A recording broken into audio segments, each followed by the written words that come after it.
যাই হোক, আবার আমরা শুরু করি, কি বলো? এখন দেখো, জি স্যার, শুরু। আমাদের এইম এইমের কথাটা যদি তোমাদের একটু খেয়াল থেকে থাকে, আমি একটু বলি। মনে আছে আমাদের এইমে আমরা বলছিলাম যে আমি নিউ মার্কেট যেতে চাই, এটা হলো আমার aim। এখন সেই এইমটা অ্যাচিভ করার জন্য আমি যা যা করব সেটাকে আমরা বলি অবজেক্টিভ। অবজেক্টিভটা কিরকম? যে আমি নিউ মার্কেটে যাওয়ার জন্য আইদার আমি বাসে করে যেতে পারি, অথবা আমি রিক্সা করে যেতে পারি, অথবা আমি রিক্সা, বাস, হেঁটে তিনভাবে যেতে পারি, ঠিক আছে? অথবা আমি ধরো একটা ড্রোনে করে যেতে পারি, কথা কথা বললাম। তো আমার অবজেক্টিভটা হলো এরকম যে আমি আমার এম কে তাড়া করার জন্য বা এম কে পাওয়ার জন্য আমি যা যা করব সিস্টেমেটিক ওয়েতে, সেটাই হলো আমার অবজেক্টিভ, ঠিক আছে? পুরো এম কে অ্যাচিভ করার জন্য যে সিস্টেমেটিক প্রসেসে আমি যাব সেটা হলো আমার অবজেক্টিভ। এবং এই অবজেক্টিভের মধ্যে যে জিনিসটা বিল্ট ইন থাকে সেটা হলো আমার স্কোপ। আমি চাইলেই এখন ড্রোন ভাড়া করতে পারবো নিউ মার্কেটে যাওয়ার জন্য, এটা রিয়েলিস্টিক না। জি স্যার। তার মানে এটা আমার স্কোপের বাইরে, তাই না? আচ্ছা, আমার এখানে জি স্যার। লিমিটটা আরো আছে যে আমি চাইলেই এখন একটা আহ, ধরো আমি এখন একটা রোলস রয়েস গাড়ি করে আমি আসলে যেতে পারছি না, এটা হলো আমার লিমিটেশন, কারণ আমার হাতে টাকা নেই, ঠিক আছে? অথবা আমি বলতে পারি না যে আমি 5 মিনিটের ভিতরেই লালমাটিয়া থেকে তোমার নিউ মার্কেটে চলে যাবো, এটা আমার একটা লিমিটেশন, জাম্প সিচুয়েশন আছে, অনেক কিছু আছে।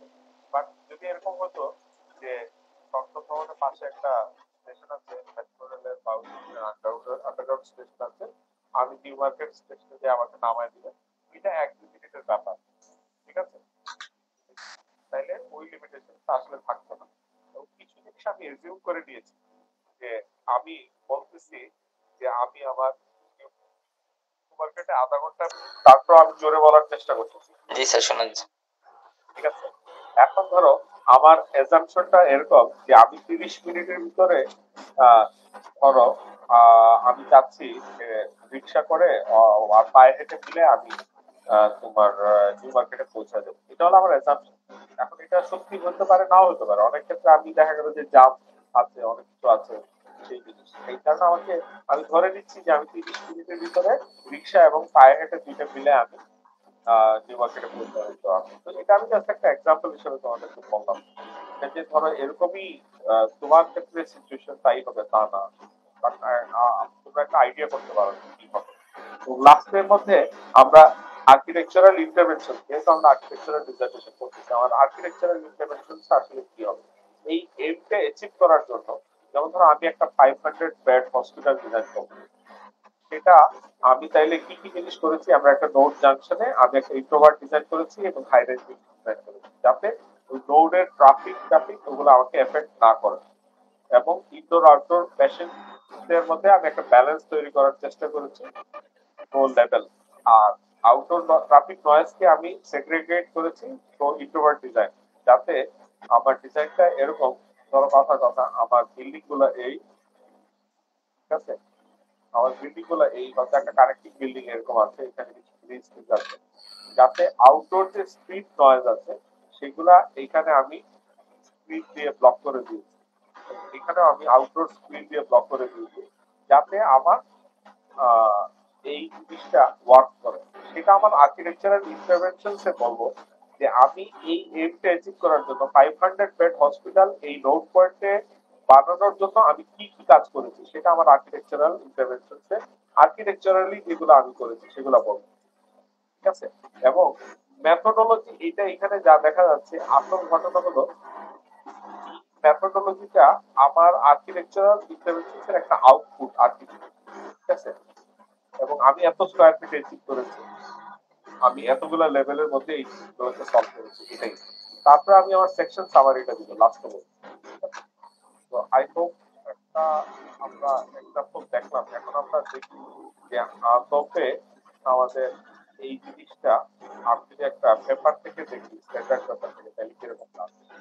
ধরো আমার এখানে ফার্স্টে বলছে যে anthropogenic global warming has led to unprecedented and unpredictable climate change, ঠিক আছে? তার মানে anthropogenic কথাটার অর্থ হলো মানুষ সৃষ্ট গ্লোবাল ওয়ার্মিং, মানুষ সৃষ্ট গ্লোবাল ওয়ার্মিংটা কিরকম হয়? যেমন ধরো আমরা বেশি পরিমাণে এসি চালাই, তার মানে এনার্জি খরচ বেশি হয়। এনার্জি খরচ বেশি হলে পরে পাওয়ার প্ল্যান্টে বেশি পরিমাণে ফুয়েল দিয়ে আরো পাওয়ার প্রডিউস করতে হচ্ছে। তার মানে কি হচ্ছে? কার্বন এমিশন হচ্ছে। কার্বন এমিশন হলে পরে আমাদের ওয়ার্ম হয়ে যাচ্ছে। তার মানে এগুলো হলো সব অ্যানথ্রোপোজেনিক। এখন এই এয়ার কন্ডিশনিং বেশি ইউজ করার কারণে আমরা ডিজাইনটা ঠিক মতো করতে পারছি না। আমরা হয়তো সাউথের দিকে পুরোটাই গ্লাস দিয়ে দিয়েছি উইদাউট শেডিং ডিজাইন। তো সামার মান্থসে দেখা গেল যে ডাইরেক্ট সোলার রেডিয়েশন বিল্ডিং এর ভিতরে চলে আসছে। তার মানে এগুলো কি অ্যানথ্রোপোজেনিক গ্লোবাল ওয়ার্মিং হলো না? আমরা নির্বিচারে গাছ কেটে ফেলতেছি শহর জি বানানোর, স্যার।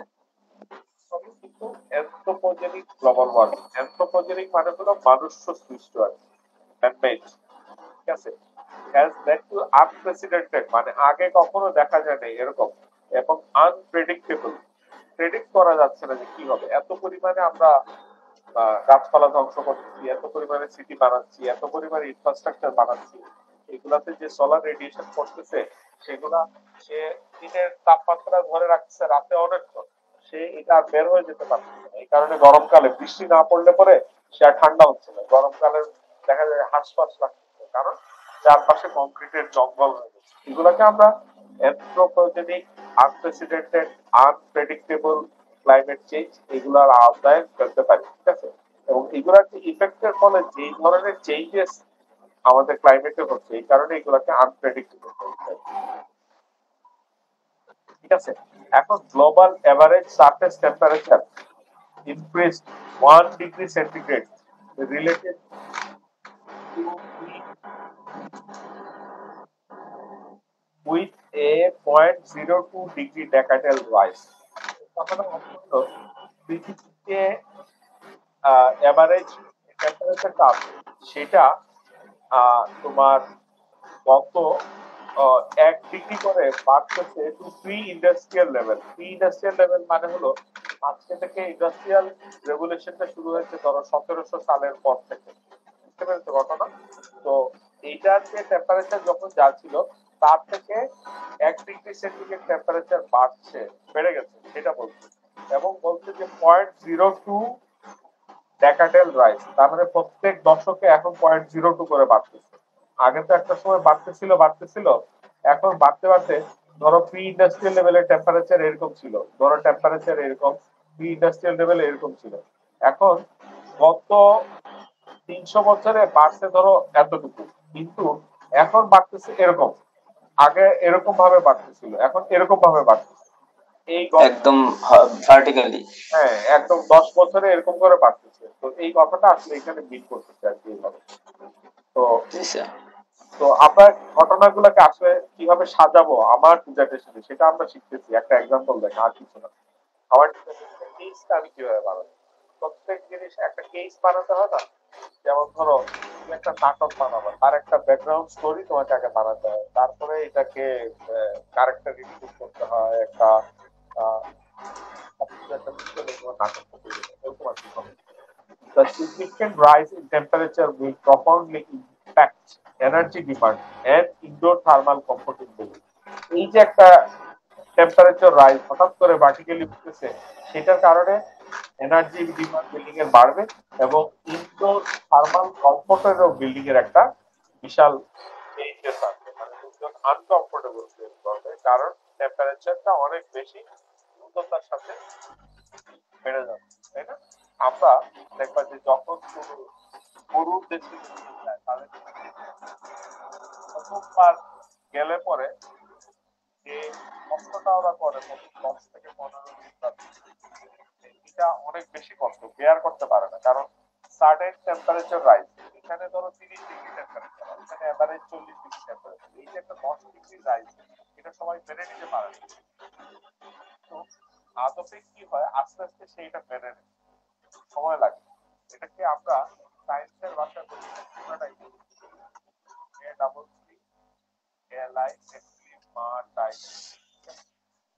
তো এরকম জি স্যার।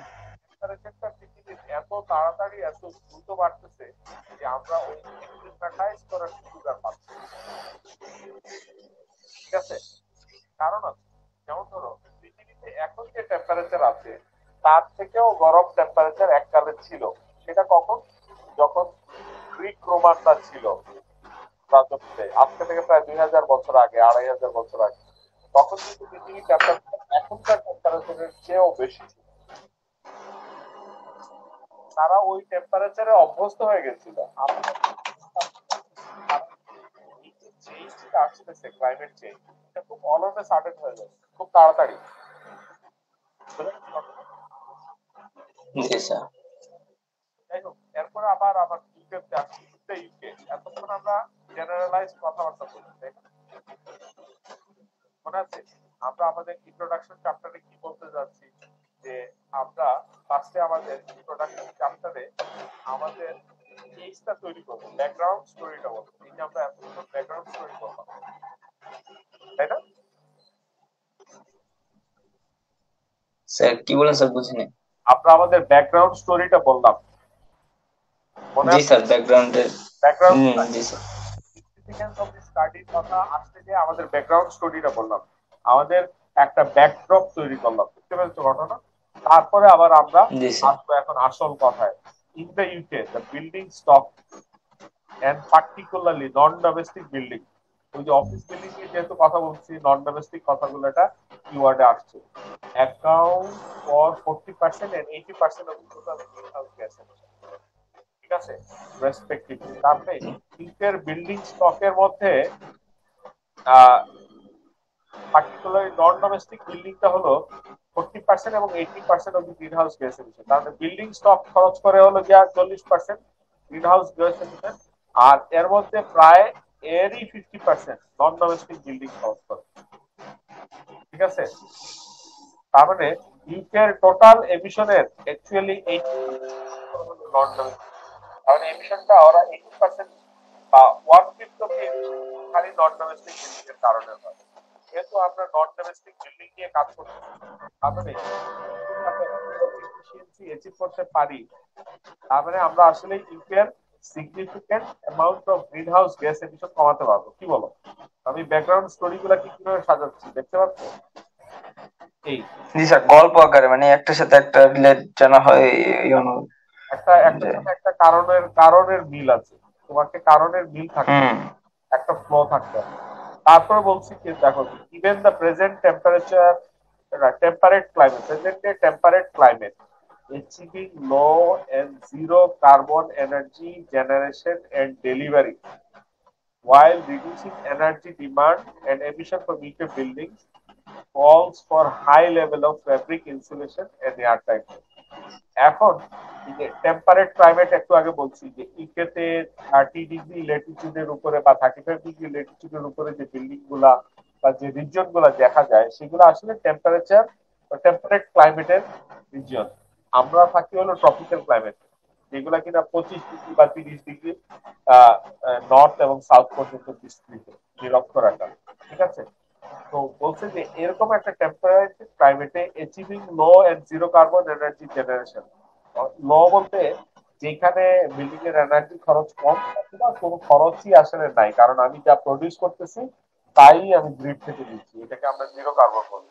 ঠিক আছে, বা এই আর কি। তো zero carbon energy generation and delivery while reducing energy demand and emission, reducing energy demand এবং এমিশন ফর উইকের বিল্ডিং স্টক বা buildings calls for high level of fabric insulation and airtight. Yes, airtightness। তার মানে আমি যদি লো এবং zero carbon energy spend করে এরকম বিল্ডিং স্টক যদি আমি বানাতে চাই, বা এরকম বিল্ডিং যদি আমি অনেকগুলো বিল্ডিং বানাতে চাই যেগুলো শহরে থাকবে, এগুলা করতে গেলে আমাকে আসলে যা করতে হবে সেটা হলো যে আমার বিল্ডিংটাকে যাতে তোমার গরম বাতাস বের হয়ে না যেতে পারে সেই জন্য ইনসুলেশনের ব্যবস্থা করতে হবে, বিল্ডিংটাকে এয়ারটাইট করতে হবে, সেটা আমি বলি। এটা আমার এক ধরনের ব্যাকগ্রাউন্ড কথাবার্তা, এখনো কিন্তু আমি ব্যাকগ্রাউন্ড কথাবার্তা বলতে রয়েছে। In contrast, UK climate projection trading minder আছে। জি স্যার। ঠিক আছে, আচ্ছা, এখন দেখো আমরা আমাদের ব্যাকগ্রাউন্ড কথাগুলো এখানে বললাম। এখন বলার পরে আমরা যে জিনিসটা করব, যে আমাদের গ্যাপটাকে এখন অ্যাড্রেস করার জন্য বা গ্যাপটা কি সেটা আমরা বলার চেষ্টা করব। তাহলে এতক্ষণ আমরা যেগুলো বললাম যে আমাদের টেম্পারেচার বেড়ে যাচ্ছে এবং বিল্ডিং এর ইউকে বিল্ডিং স্টক গুলা কত পার্সেন্ট গ্রিন হাউস গ্যাস এমিশনের জন্য দায়ী, এবং সেটাও আমরা বললাম যে এই কারণে আমাদের ফেব্রিক এয়ার টাইটনেস বা ইনসুলেশনটাকে বাড়ায় দিতে হবে, যাতে ভিতরে ঠান্ডা বাতাসটা বাইরের সাথে এক্সচেঞ্জ না হয়ে এনার্জি খরচ বাড়াইতে না পারে এইটা। কিন্তু আসল ঘটনাটা এখন আমরা বলতেছি, এই কারণে আমরা বলছি দেখো ইন কন্ট্রাস্ট একটা কথা আছে যেগুলাকে কানেক্টিং ওয়ার্ড বলে বা কানেক্টিং ভার্ব বলে, যেগুলো নিয়ে আমি একটু পরে কথা বলবো। তো সেগুলো আমি এখানে উল্লেখ করলাম। ইন কন্ট্রাস্ট এই কথাটা এতক্ষণ যা বলছি, এই কথার একদম বিপরীতমুখী একটা কথা, এটার কথা আমি এখানে বলতে যাচ্ছি, এই কারণে আমি এই কথাটা উল্লেখ করেছি। কন্ট্রাস্ট ইউকে ক্লাইমেট প্রজেকশন, তার মানে ইউকে এর জন্য বা ইউনাইটেড কিংডমের যে ক্লাইমেটের যে একটা প্রজেকশন, মানে ভবিষ্যতে কি হবে সায়েন্টিস্টরা এটা বাইর করেছে, সেখানে দেখা যাচ্ছে যে ভবিষ্যতের উইন্টার মান্থস গুলো হবে অনেক মাইল্ড, মানে অত বেশি ঠান্ডা থাকবে না, বরঞ্চ কিছুটা গরমের দিকে যাবে, এবং ওয়ার্মার সামার, এবং বলছে যে আরো বেশি ওয়ার্ম সামার থাকবে থ্রু আউট দ্য ইউকে। এই কথাটা সায়েন্টিস্টরা বলছে। এবং ফর ইনস্টেন্স কি বলছে, London is projected to experience a 2.7 degree hotter and wetter summer in 2050। তার মানে 2.7 ডিগ্রি টেম্পারেচার বেড়ে যাবে 1950 সালের দিকে। The effects of frequent higher temperature spells are energy intensive for air conditioned buildings and are discomforting for occupants of naturally ventilated ones। তার মানে এই যে একটা টেম্পারেচার রাইজ হবে লন্ডনে, সেটার কারণে কি হবে, এসি বিল্ডিং গুলাতে এনার্জি খরচ বেড়ে যাবে, এবং যেই বিল্ডিং গুলা ন্যাচারালি ভেন্টিলেটেড সেখানে আর আমরা ওভারহিটিং টেম্পারেচারটা বছরে 25 ঘন্টা ধরে রাখতে পারবো, সেটা 100 ঘন্টা যেয়ে দাঁড়াবে। ঠিক আছে, এই কথাগুলো সে এখানে বলতেছে। তো যাই হোক, by 2040 the pan European extreme summer heat wave of 2015 will be typical for London। ঠিক আছে, দেখা গেল যে 2003 তে একটা ইউরোপিয়ান ইউনিয়নে একটা হিট ওয়েভ গেছিল, যে হিট ওয়েভের কারণে অনেক লোকজন অসুস্থ হয়ে পড়েছিল, মারাও গিয়েছিল। এটাকে প্যান ইউরোপিয়ান হিট ওয়েভ বলে। যেহেতু ইউকে ইউরোপে পড়ে, এই কারণে এই কথাগুলো বলছে যে, তার মানে 2040 সালের দিকে এই 2003 ব্যাপারটা এখন যেটাকে খুব অসহ্য গরম মনে হচ্ছিল মানে তখনকার যুগে, সেটা 2040 তে যা টিপিক্যাল হয়ে যাবে। যাই হোক, এই হলো গিয়ে ঘটনা। By 2050 warm weather related fatality witness a threefold increase.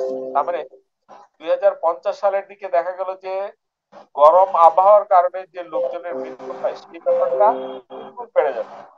দেখো আমার কেস তৈরি করছি, গ্যাপটা বাইর করার চেষ্টা করছি এখানে।